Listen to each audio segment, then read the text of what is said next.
খুতবায় সংক্ষিপ্ত আলোচনার বিষয়বস্তু সিজদা আল্লাহর নৈকট্য হাসিলের শ্রেষ্ঠ মাধ্যম। সিজদা শব্দটি একবচন, যার বহু বচন হলো সুজুদ।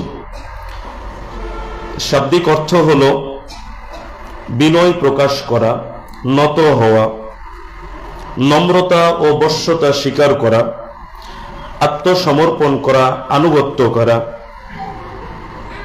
মাথা নত করা, ইবাদতের জন্য নাক ও কপালকে মাটিতে রাখা, কাকুতি মিনতি সহকারে মাথা নত করা ইত্যাদি।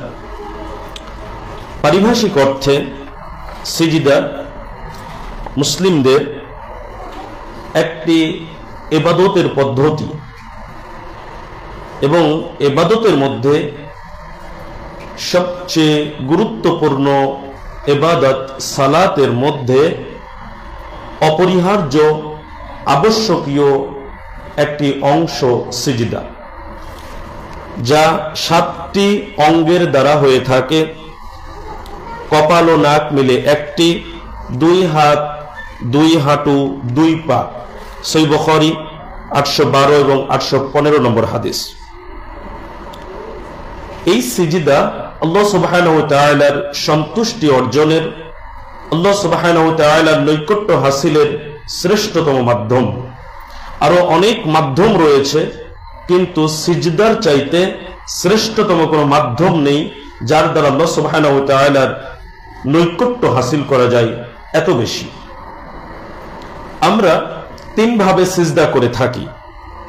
একটি হলো সালাতে সিজদা, একটি হলো কুরআন তেলাওয়াতে সিজদা, আর আরেকটি হলো শুকরিয়া স্বরূপ সিজদা।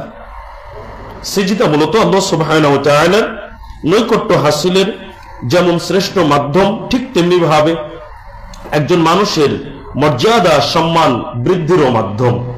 আমরা সংক্ষিপ্ত আকারে বিস্তারিত বিষয়টি জানার চেষ্টা করব, সিজদা কিভাবে মূলত আমাদের আল্লাহ সুবহানাহু ওয়া তাআলার নৈকট্য হাসিলের মাধ্যম হতে পারে। এক, সিজদা পাওয়ার কেবল একজনই হকদার, তিনি হলেন আল্লাহ সুবহানাহু ওয়া তাআলা। আজকে মানুষ বিপদগামী হচ্ছে। মানুষের মাথা এতটাই মূল্যহীন হয়ে গেছে যে এই মাথাকে মানুষ যেখানে সেখানে নত করছে, অথচ এই মাথা এত সস্তা ছিল না। এই মাথাকে আল্লাহ সুবহানাহু ওয়া তাআলা এতটা মূল্যহীন, এতটা সস্তা করে সৃষ্টি করেননি।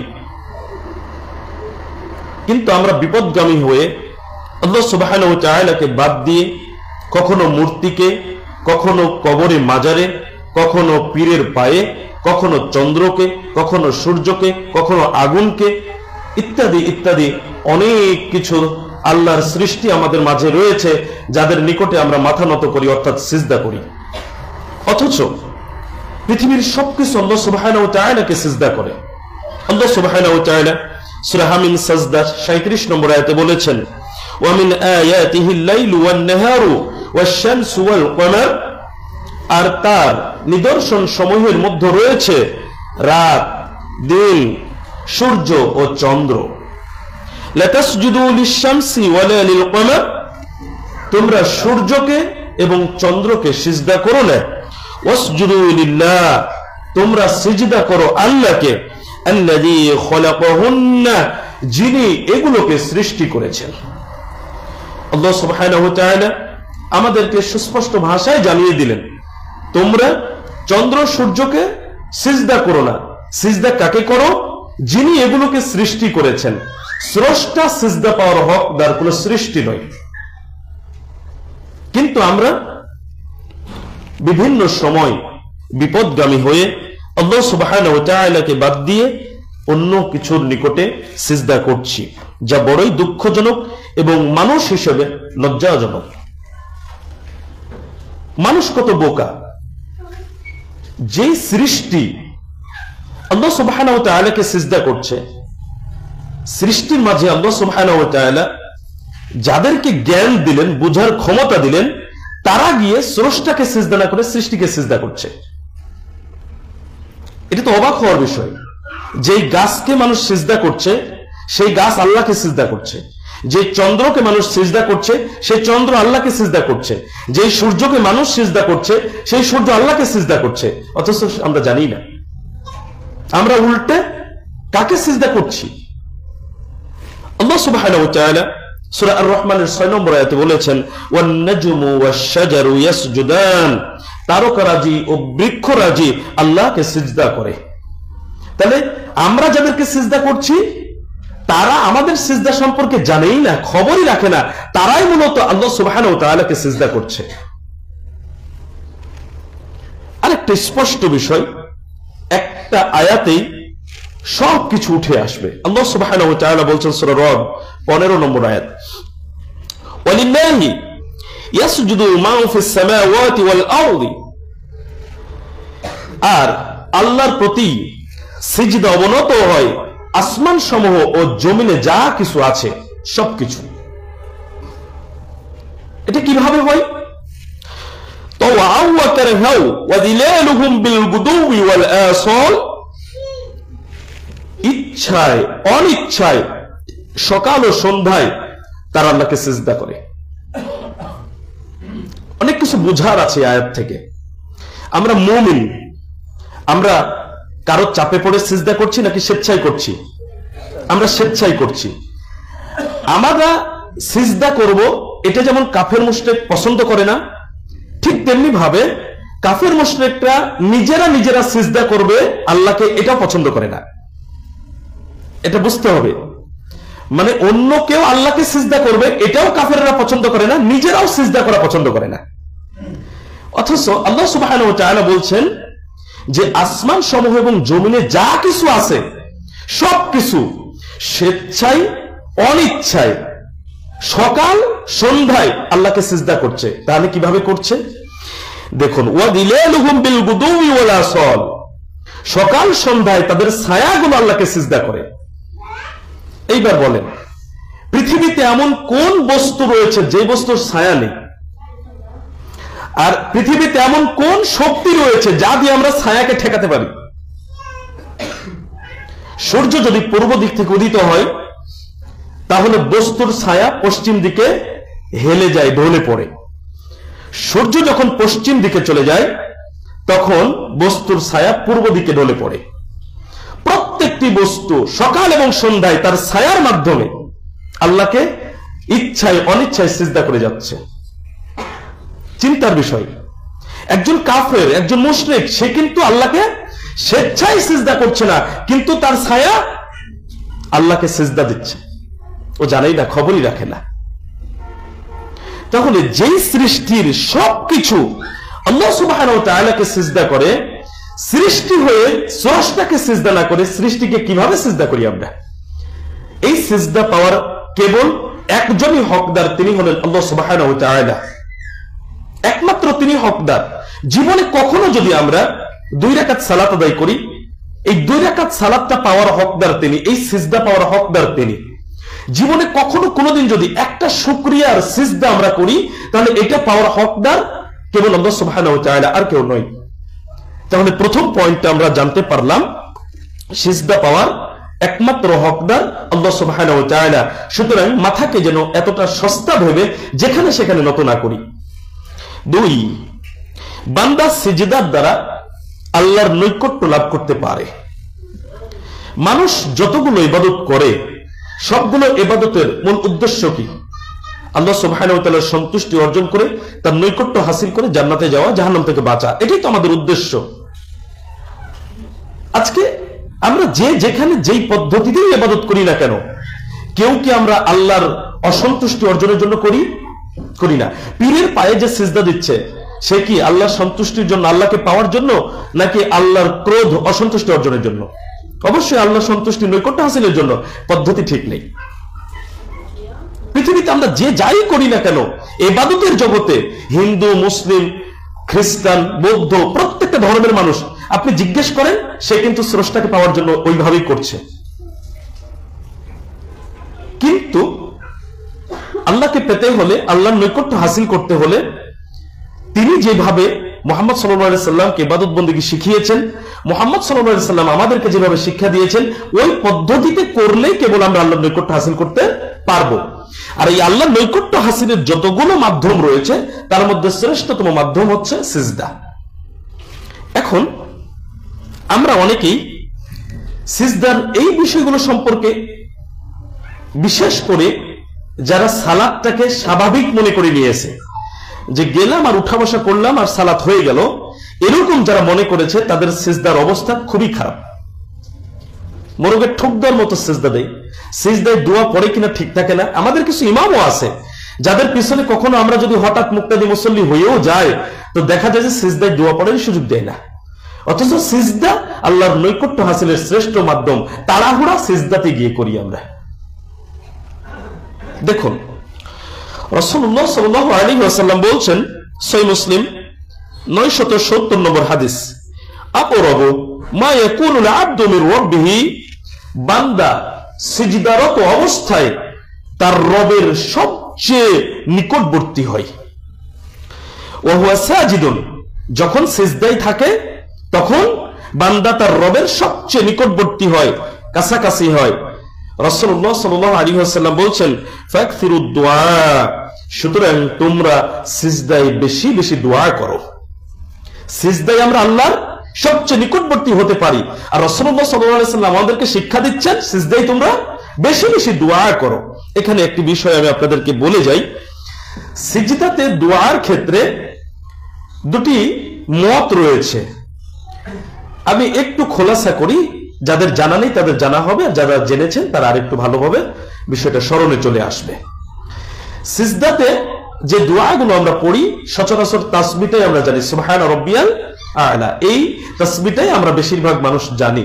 অথচ সিজদায় যে অনেক দোয়া করা যায় এটা অনেকেই আমরা জানি না। মনে রাখতে হবে, সিজদায় সহিহ হাদিসে বর্ণিত যত দোয়া আছে আপনি সেই দোয়াগুলো করতে পারেন। রাসূলুল্লাহ সাল্লাল্লাহু আলাইহি ওয়াসাল্লাম সেই কথাই বললেন, সিজদায় বেশি বেশি দোয়া করো। অর্থাৎ তাসবিহ পাঠের পাশাপাশি আপনার যদি কোনো কিছু চাওয়ার থাকে তাহলে সহিহ হাদিস দ্বারা প্রমাণিত সেই দোয়াগুলো আপনি সেখানে পাঠ করবেন। এখন আমাদের সমাজে প্রচলিত আছে যে সিজদায় কোরআনী দোয়া পাঠ করা নিয়ে অনেকেই বলেছেন করা যাবে, অনেকেই বলেছেন করা যাবে না। যারা বলেছেন করা যাবে না তারা হাদিসের দলিল নিয়ে এসেছেন যে রুকু এবং সিজদায় কোরআনের আয়াত পাঠ করা যাবে না, এই হাদিসটা তারা দলিল হিসেবে নিয়ে এসেছেন। আমি এই ব্যাপারে বিজ্ঞ সালাফি বিদ্বানদের সাথে কথা বলেছি, তাদের কাছ থেকে যে বিষয়টা জানতে পেরেছি সেটা হলো এই, যে কোরআনের পরিপূর্ণ আয়াত যেটা সেইটা সিজদায় পাঠ করা নিষেধ, কিন্তু একটা আয়াতের ভেতরে একটা অংশ রয়েছে দোয়ার অংশ, এটা পাঠ করতে কোনো বাধা নেই। কেননা আল্লাহ সুবহানাহু ওয়া তাআলার শেখানো দোয়ার চাইতে উত্তম শ্রেষ্ঠ দোয়া আর কি হতে পারে? তাহলে সিস্টেমটা কি? যেমন সূরাতুল বাকারায় 200 নম্বর আয়াতে একটা দোয়া আছে যা আমাদের সবারই প্রায় মুখস্থ, রব্বানা আতিনা ফিদ দুনিয়া হাসানাতাও ওয়া ফিল আখিরাতি হাসানাতাও ওয়া কিনা আযাবান নার। এই দোয়াটি এতখানি দোয়া, কিন্তু এই দোয়ার সাথে আয়াতে আরেকটা অংশ আছে, ومنهم من يقول ربنا آتنا في الدنيا حسنة وفي الآخرة حسنة وقنا عذاب النار। এই যে ومنهم من يقول, তাদের মাঝে কিছু মানুষ আছে তারা এটা বলে কি, রব্বানা আতিনা ফিদ দুনিয়া হাসানাতাও ওয়া ফিল আখিরাতি হাসানাতাও ওয়া কিনা আযাবান নার। অর্থাৎ ইহকালীন জীবনে কল্যাণ চাওয়া, পরকালীন জীবনে কল্যাণ চাওয়া, জাহান্নাম থেকে মুক্তি চাওয়া, এটা মানুষের মাঝে কিছু মানুষ আছে। আর আগের আয়াতে যেটা বলা হয়েছে ওয়া মিনান নাসি মান ইয়াকুলু আমান্না বিল ওয়া মিনান নাসি মান ইয়াকুলু রব্বানা আতিনা ফিদ দুনিয়া হাসানা। এখন এই যে আগের আয়াতটাতে যেটা বলা হচ্ছে মানুষের মাঝে কিছু মানুষ আছে তারা শুধু দুনিয়ায় ভালো কিছু চায়, দুনিয়ার কল্যাণ চায়, এখানে বোঝার বিষয় আছে। আর কিছু মানুষ আছে যারা দুনিয়াতে কল্যাণ চায়, আখিরাতে কল্যাণ চায়, জাহান্নাম থেকে মুক্তিও চায়। পার্থক্যটা বুঝেন। এখন যে আয়াতে দোয়া রয়েছে রব্বানা আতিনা ফিদ দুনিয়া হাসানাতাও ওয়া ফিল আখিরাতি হাসানাতাও ওয়া কিনা আযাবান নার, আপনি যদি আয়াতের শুরু থেকে বলেন ওয়া মিনহুম মান ইয়াকুলু, তাহলে এটা আয়াতের অন্তর্ভুক্ত হয়ে যাবে, এটা নিষেধ। কথাটা ভালোভাবে বুঝেন। যখন ওয়ামিনহুম মাইয়াকুলু, এই কথাটা কে বলছেন? এটা আল্লাহ বলছেন। আর রব্বানা আতিনা ফিদ দুনিয়া হাসানাতাও ওয়া ফিল আখিরাতি হাসানাতাও ওয়া কিনা আযাবান নার, এটা কারা বলে? এটা মানুষ নিজের জন্য দোয়া করে। দেখেন, দোয়ার অংশ আর আল্লাহ বলেছেন ওই অংশ, যদি দুটা এক জায়গায় করে আমরা পাঠ করি আয়াত হয়ে যাবে, কিন্তু দোয়ার অংশটি পাঠ করতে কোনো বাধা নেই।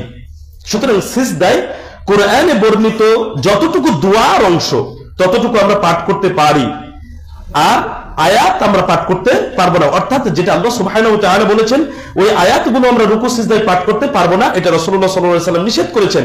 কিন্তু কোরআনে বর্ণিত যে দোয়ার অংশটুকু, এতটুকু আমরা সিজদায় পাঠ করতে পারি। অর্থাৎ মূল কথা যেটা দাঁড়ালো, সালাফি বিদ্বানরা বলছেন যে কোরআন এবং সহিহ হাদিসে বর্ণিত যে দোয়া রয়েছে এই দোয়াগুলো আমরা রুকুতে নয় সিজদাতে পাঠ করতে পারবো। এখানে আরেকটি বিষয় উল্লেখ করে যাই, রুকুতে আলাদা করে দোয়া করার কোনো সুযোগ নেই, কেননা রুকুতে দোয়া করার বিষয়ে আলাদা করে রাসূলুল্লাহ সাল্লাল্লাহু আলাইহি ওয়াসাল্লাম আমাদেরকে বলেননি। তাহলে রুকুতে কি পাঠ করব? রুকুর যে তাসবিহ গুলো আছে সেই তাসবিহগুলোই শুধু পাঠ করতে হবে রুকুতে। আর সিজদাতে গিয়ে তাসবিহর পাশাপাশি আমরা পবিত্র কোরআন এবং সহিহ হাদিসে বর্ণিত দোয়াগুলো পাঠ করতে পারি, কেননা রাসূলুল্লাহ সাল্লাল্লাহু আলাইহি ওয়াসাল্লাম আমাদেরকে এটা শিখিয়ে দিচ্ছেন যে সিজদায় যখন বান্দা থাকে তখন তার রবের সবচেয়ে নিকটবর্তী হয়, সুতরাং সেখানে তোমরা বেশি বেশি দোয়া করো। আমি কি বোঝাতে পারছি? এবার আসুন, আল্লাহ সুবহানাহু ওয়া তাআলা সূরা আল হিজরের 98 থেকে 99 নম্বর আয়াতে বলেছেন, ফাসাব্বিহ বিহামদি রাব্বিকা ওয়া কুম মিনাস সাজিদিন। কাজেই আপনি আপনার রবের প্রশংসার সাথে পবিত্রতা ও মহিমা ঘোষণা করুন এবং আপনি সিজদাকারীদের অন্তর্ভুক্ত হন। আল্লাহ সুবহানাহু ওয়া তাআলা স্বয়ং মুহাম্মদ সাল্লাল্লাহু আলাইহি ওয়াসাল্লামকে নির্দেশ দিচ্ছেন সিজদাকারীদের মাঝে অন্তর্ভুক্ত হওয়ার জন্য। দেখুন, সিজদা যে আল্লাহ সুবহানাহু ওয়া তাআলার নৈকট্য হাসিলের শ্রেষ্ঠ মাধ্যম, এর একটি প্রমাণ নবী রাসূল আলাইহিস সালামগণের কাছ থেকে আমরা পাই। নবী রাসূল আলাইহিস সালামগণ যখনই কোন জায়গায় কোন বিপদে পড়তেন তখনই কিন্তু তারা সালাতে দাঁড়িয়ে যেতেন, সালাতে দিয়ে করে আল্লাহর নিকটে সাহায্য প্রার্থনা করতেন, আর সালাতের মাঝেই আছে সিজদা। আবার দেখুন, সমস্যা অনুভব করলে যে তিনি সালাতে দাঁড়াতেন, এই দলিলটা সুনানে আবু দাউদ 1319 নম্বর হাদিসে এসেছে। আর চূড়ান্ত মুহূর্তে এই হাদিসটা আমাদের জন্য সবচেয়ে গুরুত্বপূর্ণ এই পয়েন্টে। কিয়ামতের দিনের অবস্থা সহিহ বুখারী 4476 নম্বর হাদিসে বর্ণনা করা হয়েছে, কিয়ামতের দিন যখন মানুষ ছোটাছুটি করবে কার কাছে গেলে বিচার আচারটা একটু তাড়াতাড়ি হবে, একটু সুপারিশ করতে পারবে আল্লাহর নিকটে, আমরা নবী রাসূল আলাইহিস সালামগণের মাঝ থেকে অনেকের কাছে যাব, কিন্তু তারা অপারগতা প্রকাশ করবেন। পরিশেষে মুহাম্মদ রাসূলুল্লাহ সাল্লাল্লাহু আলাইহি ওয়াসাল্লামের নিকটে যখন আমরা আসব তখন তিনি সিজদায় পড়ে যাবেন। চূড়ান্ত মুহূর্ত। সিজদায় কতদিন থাকবেন? যত সময় আল্লাহ সুবহানাহু ওয়া তাআলা চান তত সময় মুহাম্মদ রাসূলুল্লাহ সাল্লাল্লাহু আলাইহি ওয়াসাল্লাম কিয়ামতের দিন সিজদায় পড়ে থাকবেন। এরপরে তাকে বলা হবে আপনি মাথা উঠান, যা চান দেওয়া হবে, বলেন শোনা হবে, সুপারিশ করেন কবুল করা হবে। এখানে লক্ষণীয় বিষয়, আল্লাহ সুবহানাহু ওয়া তাআলার নৈকট্য হাসিলের অনেক মাধ্যম রয়েছে। এই কঠিন মুহূর্তে রাসূলুল্লাহ সাল্লাল্লাহু আলাইহি ওয়াসাল্লাম কোনো মাধ্যম অবলম্বন করলেন না, সরাসরি সিজদার মাধ্যমটা অবলম্বন করলেন, এবং এই মাধ্যমে আল্লাহ সুবহানাহু ওয়া তাআলা তাকে সুপারিশ করার অনুমতি দিলেন, চাওয়ার অনুমতি দিলেন, কিছু বলার অনুমতি দিলেন। তাহলে বোঝা যাচ্ছে যে সিজদা একটা গুরুত্বপূর্ণ মাধ্যম, যে মাধ্যমে আমরা আল্লাহ সুবহানাহু ওয়া তাআলার নৈকট্য হাসিল করতে পারি। 3, বান্দার সিজদা কারণে শয়তানের আফসোস হয় এবং শয়তান কান্না করে। একজন মুমিনের একটি সিজদা শয়তানের জন্য অনেক কঠিন, অনেক কষ্টের। আমরা যে সিজদাগুলো করি এই সিজদাগুলো যেমন আল্লাহর নির্দেশে করছি, ইবলিসও সিজদার নির্দেশ পেয়েছিল কিন্তু সে লঙ্ঘন করেছে, মানেনি। আর এই কারণে ইবলিস পথভ্রষ্ট হয়েছে, বিতাড়িত হয়েছে। এটাই কষ্টের যে যখন কোনো মুমিন ব্যক্তি সিজদা করে তখন ইবলিসের জন্য এটা অনেক কঠিন হয়ে যায়। তেলাওয়াতে সিজদা আছে, এটা আমরা জানি। কোরআন তেলাওয়াতে মাঝে মাঝে সিজদার আয়াত আছে, এবং সিজদার আয়াত যখন আসে সেটা শেষ করে আমাদেরকে সিজদা করতে হয়। এমনকি এমন ঘটনা হাদিসে এসেছে যে রাসূলুল্লাহ সাল্লাল্লাহু আলাইহি সাল্লাম যখন তেলাওয়াতে এমন কোন আয়াত পাঠ করতেন যেখানে সিজদার আয়াত আছে, সাহাবায়ে কেরামগণ যারা তেলাওয়াত শুনতেন তারা সিজদার জন্য অনেক সময় জায়গার সংকট হয়ে যেত। অর্থাৎ তেলাওয়াতে সিজদার একটা আলাদা গুরুত্ব আছে। এই সিজদা সম্পর্কে দেখুন বলা হচ্ছে সহিহ মুসলিম 147 নম্বর হাদিস, রাসূলুল্লাহ সাল্লাল্লাহু আলাইহি ওয়াসাল্লাম বলছেন, আদম সন্তান যখন তেলাওয়াতে সিজদার আয়াত অর্থাৎ সিজদার আয়াত পাঠ করে যখন সিজদায় যায়, আদম সন্তান যখন তেলাওয়াতে সিজদার আয়াত পাঠ করে সিজদায় যায়, তখন শয়তান কাঁদতে কাঁদতে দূরে সরে যায় আর বলে, হায় দুর্ভাগ্য আমার। কখন? যখন আদম সন্তান কোরআন তিলাওয়াতে সিজদার আয়াত পাঠ করে সিজদায় গেছে তখন। হায় দুর্ভাগ্য আমার। এরপরে কি বলে? উমির ইবনু আদম বিসুজুদি, আদম সন্তান সিজদার নির্দেশ পেল, ফাসাজাদা, অতঃপর সে সিজদা করলো, ফালাহুল জান্নাহ, ফলে তার জন্য জান্নাত। ওয়া উমিরতু বিসুজুদি, এবার ইবলিস বলছে, আর আমি সিজদার আদেশ পেলাম, ফাআবাইতু, অতঃপর আমি অস্বীকার করলাম, ফালিয়ান নার, ফলে আমার জন্য জাহান্নাম। আপনি চিন্তা করুন, ইবলিস নিজে সাক্ষ্য দেয় এইভাবে। কখন? যখন একজন মুমিন, একজন আদম সন্তান কোরআনে তেলাওয়াত করতে গিয়ে সিজদার আয়াত পাঠ করে সিজদায় যায়, তখন শয়তান নিজেই আফসোস করে এবং নিজেই সাক্ষ্য দিচ্ছে, আদম সন্তান সিজদার নির্দেশ পেয়ে সিজদা দিল, তার জন্য জান্নাত, আর আমি সিজদার আদেশ পেয়েছিলাম, আমি অস্বীকার করেছি, ফলে আমার জন্য জাহান্নাম।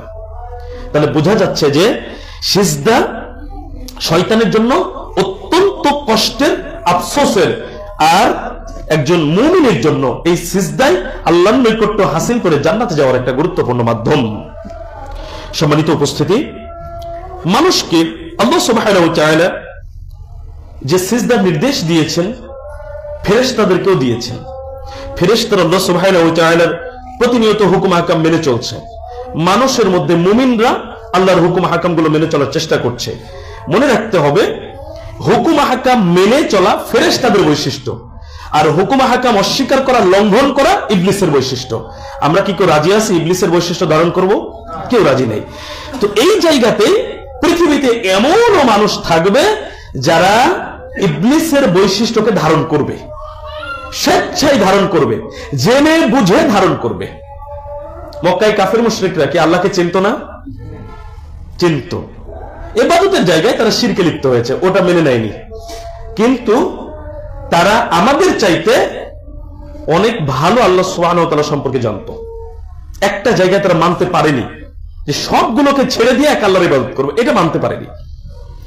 তো দেখুন তাদের সম্পর্কে আল্লাহ সুবহানাহু ওয়া তাআলা সূরা আল ফুরকানের 60 নম্বর আয়াতে বলছেন, ওয়া ইযা ক্বিলা লাহুমুসজুদু লিররহমান, আর যখন তাদেরকে বলা হয় রহমানকে সিজদা করো, রহমানকে, আল্লাহ সুবহানাহু ওয়া তাআলা যখন তাদেরকে বলা হয় রহমানকে সিজদা করো, ক্বালু, তারা বলে, ওয়া আমার রহমান, রহমান আবার কি?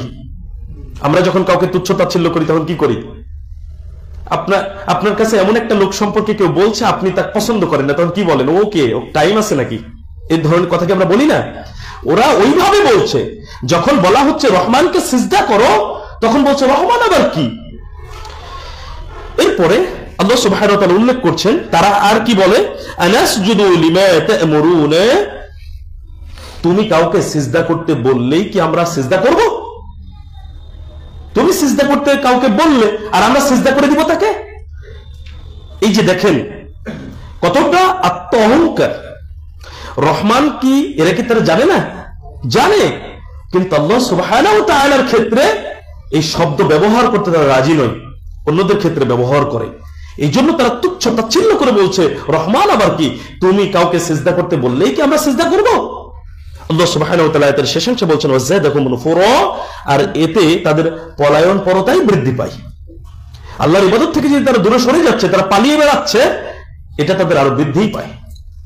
তাহলে দেখুন যে পৃথিবীতে মুমিনরা যেমন স্বেচ্ছায় আল্লাহকে সিজদা করছে ফেরেশতাদের বৈশিষ্ট্য ধারণ করে, ঠিক তেমনি ভাবে পৃথিবীতে এমন কিছু মানুষ আছে তারা স্বেচ্ছায় ইবলিসের বৈশিষ্ট্যকেও ধারণ করে বেড়াচ্ছে, তারা আল্লাহকে সিজদা করছে না। সম্মানিত উপস্থিতি, তাহলে এখানে এসে বুঝলাম যে আমরা সিজদা করলে বেশি কষ্ট পাই ইবলিস। ইবলিসের সন্তুষ্টি অর্জন করা এটা আমরা কেউ পছন্দ করি না, এটাই স্বাভাবিক। তাহলে সিজদা যখন দিচ্ছি না, দূরে থাকছি, তখন খুশি হচ্ছে ইবলিস, এটা মনে রাখতে হবে। যখন সিজদা করি না তখন ইবলিস খুশি হয়, আর যখন সিজদা করি তখন ইবলিস কষ্ট পায়, আফসোস করে, দুঃখ প্রকাশ করে নিজের ব্যাপারে। সুতরাং আমরা কি ইবলিসকে খুশি করব নাকি ইবলিসকে অসন্তুষ্ট করব? তো ইবলিসকে তো সন্তুষ্ট করে খুশি করে আমরা আল্লাহর নৈকট্য হাসিল করতে পারবো না। সুতরাং সিজদার মাধ্যমে আমরা চেষ্টা করব আল্লাহর নৈকট্য হাসিলের আর ইবলিসকে ক্রোধান্বিত করার, তাকে অসন্তুষ্ট করার। 4, সিজদা মানুষের মর্যাদা বৃদ্ধির মাধ্যম। একজন মানুষ অনেকভাবে মর্যাদা পেতে পারে। যেমন কেউ যদি কোনো মানুষকে উদারতা দেখায়, কেউ যদি কোনো মানুষকে ক্ষমা করে, তাহলে আল্লাহ সুবহানাহু ওয়া তাআলা তার সম্মান বাড়িয়ে দিবেন। তো মর্যাদার জায়গাতে যতগুলো আমলের মাধ্যমে মানুষের মর্যাদা বৃদ্ধি পায়, তার মধ্যে অন্যতম গুরুত্বপূর্ণ শ্রেষ্ঠ মাধ্যম হচ্ছে সিজদা। আল্লাহ সুবহানাহু ওয়া তাআলা সিজদার মাধ্যমে মানুষের মর্যাদা বৃদ্ধি করে দেন। দেখুন, অনেক সময় কিছু প্রকাশ্য কাজ আছে যে কাজগুলো আমাদের সম্মান এবং মর্যাদা বাড়িয়ে দিচ্ছে, এটা আমরা বুঝতে পারি। মনে করেন একজন ব্যবসায়ী মিথ্যে কথা বলে না, মিথ্যে কসম করে না, পণ্য বিক্রয় করতে গিয়ে যে কাউকে ঠকায় না, স্বাভাবিকভাবেই আপনার কাছে আমার কাছে যখন বিশ্বস্ত হয়ে যাবে তখন কি তাকে সম্মান করবো না? একটা প্রকাশ্য ভালো কাজ তাকে প্রকাশ্যে মর্যাদা বাড়িয়ে দিল, যে লোকে তাকে সম্মান করছে এবং আশেপাশে অনেকগুলো দোকান থাকতে মানুষ তাকে খুঁজে নিচ্ছে।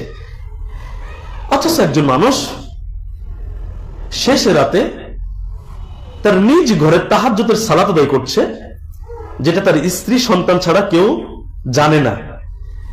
ওই জায়গায় আল্লাহকে সিজদা করেছেন। আল্লাহ তার মর্যাদা কোন জায়গায় কিভাবে বাড়াবেন ও এটা বোঝার ক্ষমতা রাখে না। এইভাবে মুমিনদের মর্যাদা বৃদ্ধি পায়। মুমিনের গোপনীয় আমলগুলো প্রকাশ্য এবং গোপনে, ইহকাল এবং পরকালে উভয় জগতে মুমিনদের জন্য মর্যাদার মাধ্যম। এটা গুরুত্বপূর্ণ বিষয়। ও বুঝতেই পারছে না ওর মর্যাদা কোথায় বৃদ্ধি পাচ্ছে, কেন পাচ্ছে, কিন্তু আল্লাহ সুবহানাহু ওয়া তাআলা তার আমলের কারণে তার মর্যাদা বাড়িয়ে দিচ্ছেন।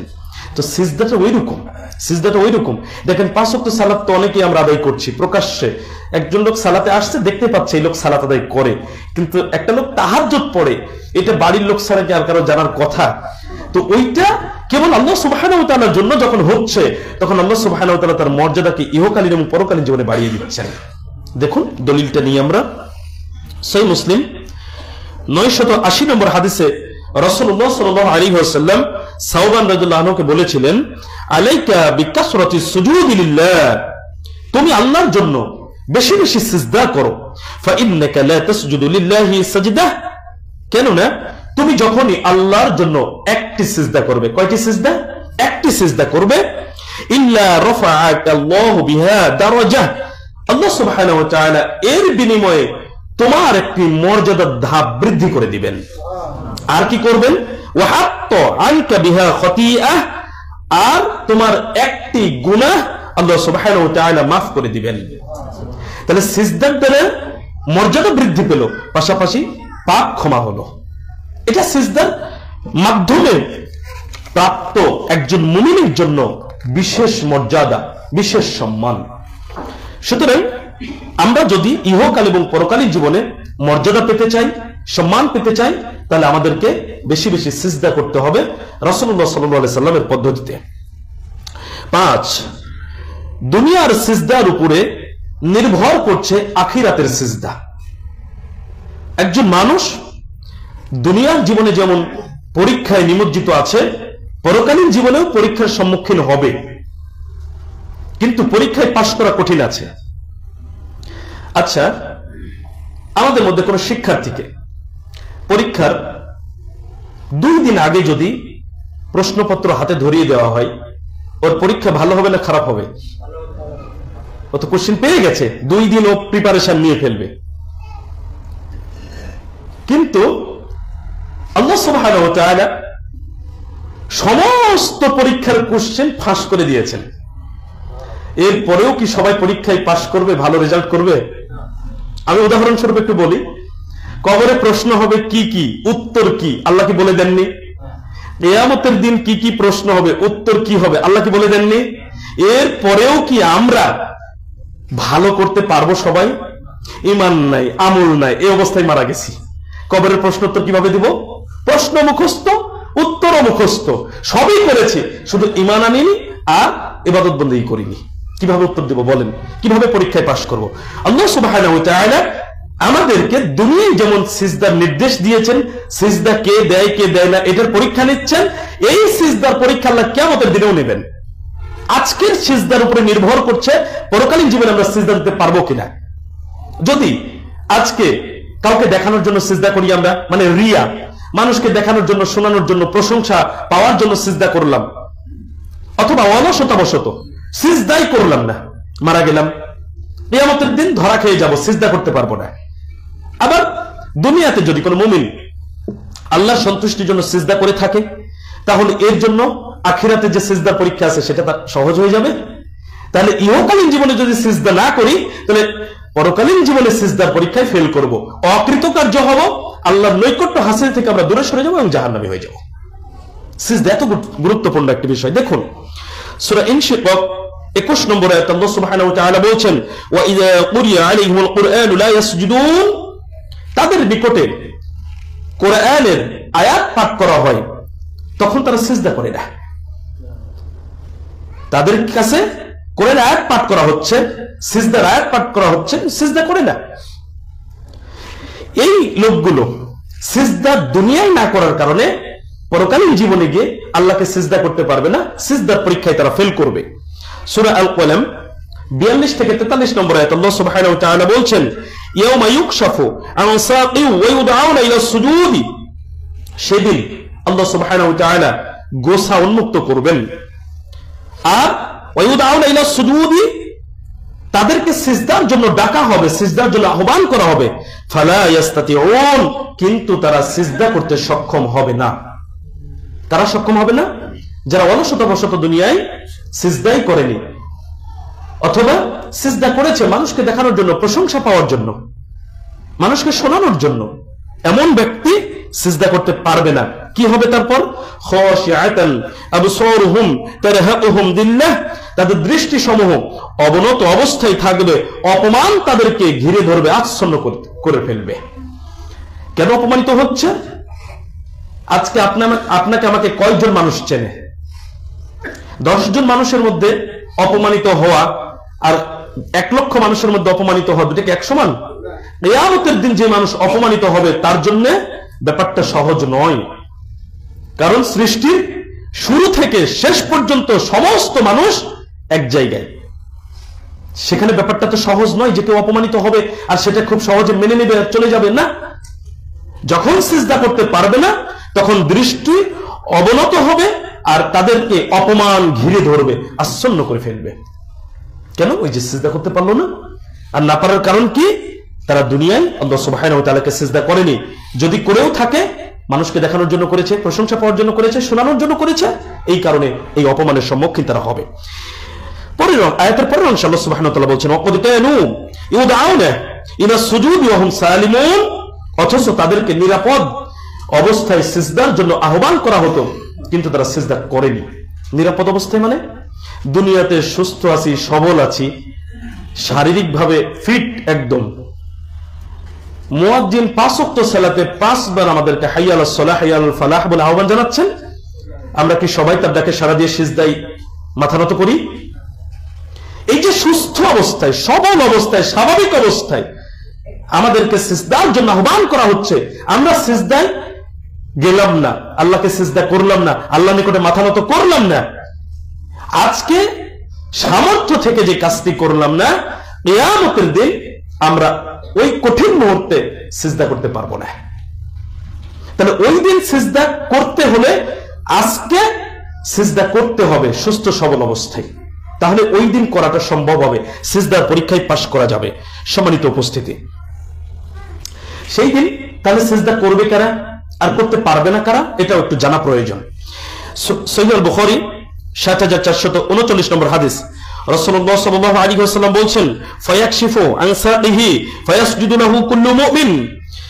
কিয়ামতের দিন আল্লাহ সুবহানাহু ওয়া তাআলা যখন গোসা নলা উন্মুক্ত করবেন, তখন মুমিনরা সিজদায় পড়ে যাবে। তাহলে সিজদা কারা দিতে পারবে? যারা মুমিন তারা। ওয়ায়াবকা মান কানা ইয়াসজুদু লিল্লাহি রিয়াআন ওয়া সুমআ, আর বাকি থাকবে তারা যারা আল্লাহকে সিজদা করেছে মানুষকে দেখানোর জন্য, শোনানোর জন্য। তাহলে সিজদা করবে মুমিনরা, যারা সিজদা মূলত আল্লাহ সুবহানাহু ওয়া তাআলাকে সন্তুষ্ট করার জন্য করেছিল দুনিয়ায়, তারা সিজদা করবে, এমন মুমিনরা সিজদা করবে। আর বাকি থাকবে কারা? যারা সিজদা করেছে কিন্তু আল্লাহকে সন্তুষ্ট করার জন্য করেনি। কেন করেছে?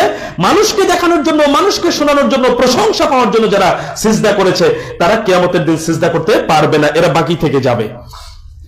অথচ দেখুন, ফায়াযহাবু কাইমা ইয়াসজুদা ফায়াউদু যহরুহু তাবাকান ওয়াহিদা, তবে তারা সিজদা করার মনোভাব নিয়ে সিজদা করতে যাবে, কিন্তু তাদের মেরুদণ্ড শক্ত তক্তার মতো হয়ে যাবে, তারা সিজদা করতে পারবে না। মানে কিয়ামতের দিন আমরা সবাই সিজদা করার জন্য যাব। সিজদা কারা করতে পারবে? যারা মুমিন, কেবল আল্লাহকে সন্তুষ্ট করার জন্য যারা দুনিয়ায় সিজদা করেছিল তারা সিজদা করতে পারবে। আর পারবে না কারা? যারা মানুষকে দেখানোর জন্য, মানুষকে শোনানোর জন্য দুনিয়ায় আল্লাহকে সিজদা করেছে, তারা পারবে না, কিন্তু চেষ্টা করবে, মনোভাব নিয়ে এগিয়ে যাবে সিজদা করার, সিজদা করার মানসিকতা নিয়ে এগিয়ে যাবে, কিন্তু পারবে না। কেন? তাদের মেরুদণ্ড শক্ত তক্তার মতো হয়ে যাবে, পিঠ হালাতেই পারবে না, সিজদা করবে কিভাবে? এই যে সিজদা করতে পারছে না, কিসে বাধা দিল? দুনিয়ায় এসে অলসতা বশত সিজদা করেনি, সিজদাকে অস্বীকার করেছে, অথবা সিজদা আল্লাহকে করেছে কিন্তু মানুষকে দেখানোর জন্য, শোনানোর জন্য। এই জন্য আজকে সে আর সিজদা দিতে পারছে না, পরীক্ষায় ফেল, অকৃতকার্য, আল্লাহর সন্তুষ্টি থেকে দূরে সরে গেল এবং জাহান্নামে চলে যাবে। তাহলে আমরা যদি পরকালীন জীবনে সিজদার পরীক্ষায় পাশ করতে চাই, কি করতে হবে? দুনিয়ার জিন্দেগিতে আল্লাহ সুবহানাহু ওয়া তাআলার সন্তুষ্টির উদ্দেশ্যে আল্লাহকে সিজদা করতে হবে। 6, সিজদার চিহ্ন জাহান্নাম খাবে না, এবং এইটাই জাহান্নাম থেকে বাঁচার গুরুত্বপূর্ণ একটি মাধ্যম হবে। আমি ছোট্ট করে একটা উদাহরণ দিই। আমরা যদি কোনো জায়গায় কোন একটা প্রাইভেট কার অথবা ট্রাক অথবা বাস আগুন লেগে পুড়ে যাওয়া কোন গাড়িকে খেয়াল করি, দেখবেন যা পোড়ার সবকিছু পুড়ে যায়, কি থাকে? ফ্রেম থাকে, ফ্রেমটা কিন্তু পুড়ে না। খেয়াল করেছেন কিনা? গাড়ির সিট টিট যা কিছু আছে সব পুড়ে যায়, কিন্তু গাড়ির যে ফ্রেমটা এটা ঠিক থাকে। দুনিয়ার আগুনে এই অবস্থা হয়। জাহান্নামের আগুন কতটা উত্তপ্ত, সেখানে যদি আমাদেরকে ফেলে দেওয়া হয়, হাড়েরও কি অস্তিত্ব থাকার কথা? অথচ সিজদার চিহ্ন জাহান্নাম থেকে বাঁচতে আমাদেরকে সাহায্য করবে। ব্যতিক্রম বিষয়, একদমই ব্যতিক্রম বিষয়।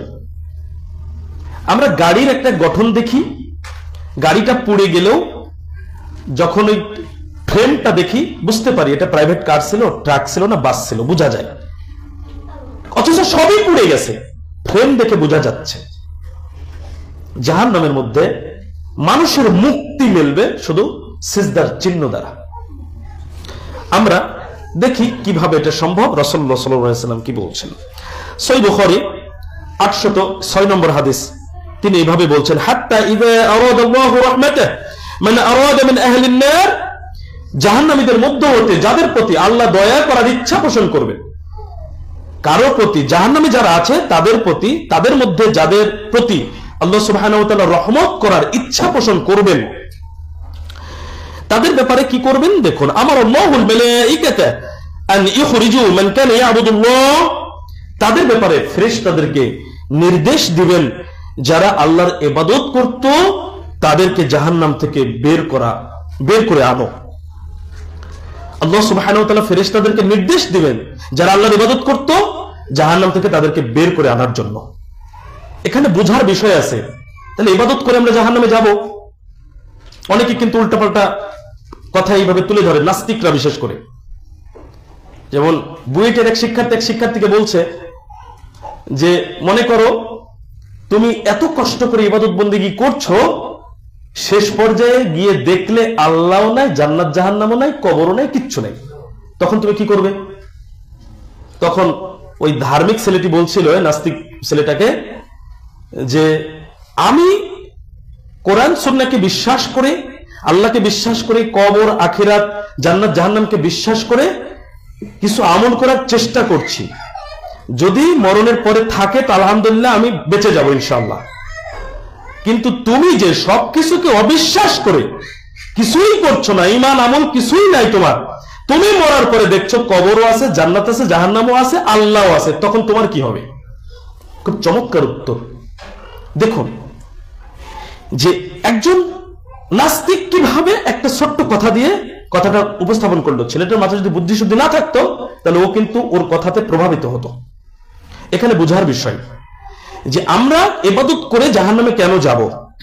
দেখুন, কিছু পাপ আছে আল্লাহর সাথে জড়িত পাপ, তওবা করলাম, ক্ষমা চাইলাম, আল্লাহ সুবহানাহু ওয়া তাআলা ক্ষমা করবেন। কিছু পাপ আছে মানুষের সাথে জড়িত পাপ, যে পাপগুলো মানুষ ক্ষমা না করলে আল্লাহ ক্ষমা করবেন না। মনে করেন এমন কিছু পাপ আমরা করে ফেলেছি যেটা ক্ষমার অযোগ্য পাপ, তো সেই পাপের কারণে আল্লাহ আমাদেরকে প্রথমে জাহান্নামে দিবেন। দেওয়ার পরে যখন ওই পাপের শাস্তি, নির্দিষ্ট পরিমাণ শাস্তি ভোগ করা হয়ে যাবে, তখন তার যে ঈমান আমল ছিল সেইটার কারণে সে পুনরায় জাহান্নাম থেকে মুক্তি পেয়ে জান্নাতে যাওয়ার সুযোগ পাবে। আচ্ছা, এখানে আপনাদের প্রশ্ন করি, জান্নাতে যারা যাবে তাদের কি কোনোদিন জান্নাত থেকে বের হতে হবে? তাদের বের হতে হবে না। জান্নাতে প্রবেশ মানেই হলো সে চিরস্থায়ী জান্নাতি, কিন্তু জাহান্নামে প্রবেশ মানেই চিরস্থায়ী জাহান্নামী নয়। কারা চিরস্থায়ী জাহান্নামী? কাফের মুশরিকরা। আর মুনাফিকদের দুটো ধরন আছে। আকীদাগত মুনাফিক যারা তারা চিরস্থায়ী জাহান্নামী হবে, এই ব্যাপারে ফতোয়া এসেছে আলেমদের পক্ষ থেকে। তাহলে যারা মুনাফিক নয়, মুমিন, কিন্তু কিছু পাপের কারণে জাহান্নামে যাবে, তারা শাস্তি ভোগ করার পরে পুনরায় জাহান্নাম থেকে মুক্তি পেয়ে জান্নাতে যাওয়ার সুযোগ আছে। তো আল্লাহ সুবহানাহু ওয়া তাআলা জাহান্নামীদের মধ্য হতে যাদের উপরে দয়া করার ইচ্ছা করবেন তাদের ব্যাপারে ফেরেশতাদেরকে নির্দেশ দিবেন, যারা আল্লাহর ইবাদত করতো তাদেরকে জাহান্নাম থেকে বের করে আনো। এইবার কিভাবে তাহলে বের করা হবে? আমি একটু আগে যে উদাহরণটা দিয়েছি, ফ্রেম চেনা যায়, সব পুড়ে গেল। এইবার দেখুন কিভাবে কি হবে। ফায়ুখরিজুনহুম ওয়া ইয়ারিফুনহুম বিআথারিস সুজুদ, ফেরেশতারা তাদেরকে বের করে আনবেন, সিজদার চিহ্ন দেখে তাদেরকে চিনতে পারবেন। ওই যে বললাম বাসটা পুড়ে গেছে, কিছু নাই, ফ্রেম আছে, আপনি তবুও দেখে বলছেন যে এটা বাস ছিল। একটা প্রাইভেট কার পুড়ে গেছে, সব শেষ, ফ্রেম আছে, আপনি দেখে বলছেন যে এটা প্রাইভেট কার ছিল। ওটা আকার আকৃতিতে বুঝতে পারি আমরা, স্বাভাবিক। ফেরেশতাদেরকে আল্লাহ সুবহানাহু ওয়া তাআলা এই ক্ষমতা দিবেন যে ফেরেশতারা জাহান্নামীদের মধ্যে হতে খুঁজে বের করবেন সিজদার চিহ্ন দেখে দেখে আল্লাহর ইবাদতকারী বান্দাদের মধ্যে কে কে আছে। এরপরে কিভাবে চিনবেন, কেন চিনবেন? যে জাহান্নামের মধ্যে কোনো অস্তিত্বই থাকার কথা নয়, এত উত্তপ্ত আগুনের মধ্যে যেখানে হাড় পর্যন্ত শেষ হয়ে যাওয়ার কথা, সেখানে সিজদার চিহ্ন কিভাবে ফেরেশতারা চিনবেন? কিভাবে এটা হবে? আল্লাহ সুবহানাহু ওয়া তাআলা দেখেন কি করেছেন। রাসূলুল্লাহ সাল্লাল্লাহু আলাইহি ওয়াসাল্লাম বর্ণনা করছেন, ওয়া হারামাল্লাহু আলান নারি আন তাকুলা আথারুস সুজুদি, আল্লাহ সুবহানাহু ওয়া তাআলা জাহান্নামের উপর হারাম করেছেন, জাহান্নাম সিজদার চিহ্ন খাবে না, খেতে পারবে না, ওর জন্য হারাম, নিষিদ্ধ। কোন বান্দা আল্লাহকে সিজদা করেছে, ইবাদতবন্দেগী করেছে, কিন্তু কোন পাপের কারণে সে জাহান্নামে গিয়েছে, এরপরে সে শাস্তি ভোগ করছে, পুরো দেহকে জাহান্নাম খেয়ে ফেলবে, কিন্তু খাবে না কি? সিজদার স্থান খেতে পারবে না। আল্লাহ এটা হারাম করে দিয়েছেন জাহান্নামের উপরে। ফায়াখরুজুনা মিনান নার, আর এর ফলে মূলত ফেরেশতারা তাদেরকে জাহান্নাম থেকে বের করে আনবেন। হাদিসের শেষ অংশের কথাটা একদম স্পষ্ট করে দেওয়া হয়েছে। রাসূলুল্লাহ সাল্লাল্লাহু আলাইহি ওয়াসাল্লাম বলেছেন, ফাকুল্লু ইবনি আদম তাকুলুহুন নারু ইল্লা আথারাস সুজুদি, কাজেই সিজদার চিহ্ন ব্যতীত জাহান্নাম আদম সন্তানের পুরো দেহই খেয়ে ফেলবে। আমাদের পুরো দেহটা খেয়ে ফেলবে জাহান্নাম। শুধু খাবে নাকি? সিজদার চিহ্ন, এটা খাওয়া ইখতিয়ার, অধিকার আল্লাহ সুবহানাহু ওয়া তাআলা জাহান্নামকে দেননি। যেই কপাল, যে মাথা আল্লাহর নিকটে নত হয়েছে, যে মাথা আল্লাহর নিকটে সিজদায় অবনত হয়েছে, সেই জায়গা তোমার খাওয়ার অধিকার নেই, আল্লাহ হারাম করে দিয়েছেন। অথচ আদম সন্তানের পুরো দেহ জাহান্নাম খেয়ে ফেলবে, শুধু সিজদার চিহ্নটি খেতে পারবে না, ওটা ওর জন্য আল্লাহ হারাম করেছেন। আর ফেরেশতারা ওই চিহ্ন দেখে দেখে জাহান্নাম থেকে বের করবেন কারা আল্লাহর ইবাদতকারী বান্দা ছিলেন। তাহলে সিজদা একটি গুরুত্বপূর্ণ মাধ্যম জাহান্নাম থেকে বেঁচে ফিরে জান্নাতে যাওয়ার। সম্মানিত উপস্থিতি, আমরা কি জাহান্নাম থেকে বাঁচতে চাই কিনা? তা আল্লাহকে সিজদাই করলাম না, চিহ্ন কোথা থেকে আসবে? সুতরাং সিজদা করতে হবে, সালাত আদায় করতে হবে। আসুন আজকের আলোচনার শেষ পয়েন্ট 7। একজন ব্যক্তি জান্নাতে মুহাম্মদ সাল্লাল্লাহু আলাইহি সাল্লামের সাথে থাকতে চেয়েছিলেন। তো দেখি তিনি তাকে কি বলেছিলেন। সহিহ মুসলিম 981 নম্বর হাদিস, রাবিয়া ইবনে কাব আল আসলামী রাদিয়াল্লাহু আনহু হতে বর্ণিত। তিনি বলেন, আমি রাসূলুল্লাহ সাল্লাল্লাহু আলাইহি ওয়াসাল্লামের সাথে রাত্রি যাপন করছিলাম। ফাআতাইতুহু বিওয়াদুইহি ওয়া হাজাতিহি, আমি তার ওযুর পানি ও অন্যান্য প্রয়োজনীয় জিনিসপত্র এনে দিতাম, এগিয়ে দিতাম। ফাকালা লি সাল, তিনি আমাকে বললেন, তুমি কিছু চাও, তুমি কিছু চাও। ফাকুলতু, আমি বললাম, আসআলুকা মুরাফাকাতাকা ফিল জান্নাহ, আমি আপনার সাথে জান্নাতে থাকতে চাই। আমরা হলে কি চাইতাম? আখিরাত বুঝিনি আমরা। সাহাবায়ে কেরামদের দিকে একটা জিনিস লক্ষ্য করেন, তারা যখনই কোনো কিছু চাওয়ার সুযোগ পেয়েছেন সেটা আখিরাতে চেয়েছেন। আর আমাদেরকে সুযোগ দিলে আমরা দেখবেন শুধু দুনিয়া চাইবো। তুমি কিছু চাও, আমি আপনার সাথে জান্নাতে থাকতে চাই। তারা জান্নাত বলতে কি বুঝতো আর আমাদেরকে ব্যাখ্যা না করলে আমরা বুঝতে পারি না। সম্মানিত উপস্থিতি, রাসূলুল্লাহ সাল্লাল্লাহু আলাইহি সাল্লাম বললেন, আও গায়রু যালিক, আরো কিছু আছে কি? মানে এটা ছাড়া যদি আরো কিছু তোমার চাওয়ার থাকে। তখন সাহাবী বলছেন, হুয়া দাকা, আমি এটাই চাই। দ্বিতীয়বার সুযোগ, একবার জান্নাতে থাকতে চাইলাম, তা আমরা যদি দ্বিতীয়বার সুযোগ পাইতাম তাহলে ওইটা বাদ দিয়ে আরেকটা কিছু চাইতাম। কিন্তু সাহাবার চিন্তা কি ছিল? আমি ওইটাই চাই, মানে আপনার সাথে জান্নাতে থাকতে চাই। রাসূলুল্লাহ সাল্লাল্লাহু আলাইহি সাল্লাম বললেন, ফাআইনি আলা নাফসিকা বিকাসরাতিস সুজুদ, তুমি অধিক পরিমাণে সিজদা করে তোমার নিজের স্বার্থে আমাকে সাহায্য করো। অর্থাৎ তোমাকে যে জান্নাতে আমার সাথে রাখবো এই ইখতিয়ার তো আমার নেই, এই অধিকার, এই ক্ষমতা তো আমার নেই। তাহলে তুমি যে আমার সাথে জান্নাতে থাকতে চাচ্ছ, এই ব্যাপারে তুমি নিজেকে সাহায্য করতে পারো আমার সাথে থাকতে, এবং আমাকে সাহায্য করতে পারো কিভাবে? তুমি বেশি বেশি আল্লাহকে সিজদা করো। তার মানে বোঝা যাচ্ছে আল্লাহ সুবহানাহু ওয়া তাআলাকে বেশি বেশি সিজদার মাধ্যমে মুহাম্মদ সাল্লাল্লাহু আলাইহি সাল্লামের সাথে জান্নাতে থাকার সুযোগ তৈরি হয়। আমরা কি জান্নাতে যেতে চাই কিনা? তাহলে আমাদেরকে এই গুরুত্বপূর্ণ মাধ্যমটি অবলম্বন করতে হবে।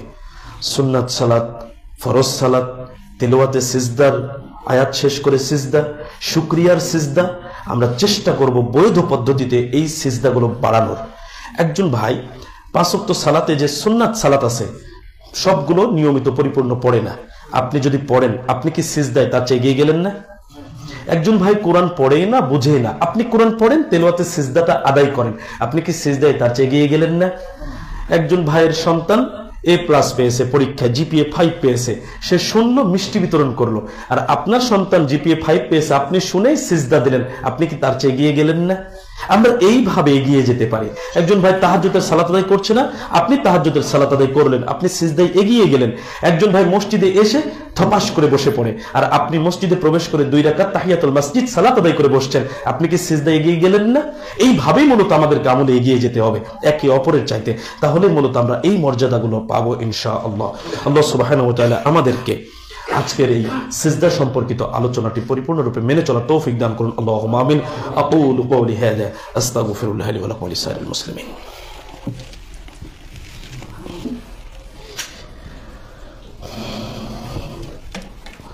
আলহামদুলিল্লাহি ওয়াহদা ওয়াসসালাতু ওয়াসসালামু আলা মান লা নাবিয়্যা বা'দা, আম্মা বা'দ। রব্বানা যালামনা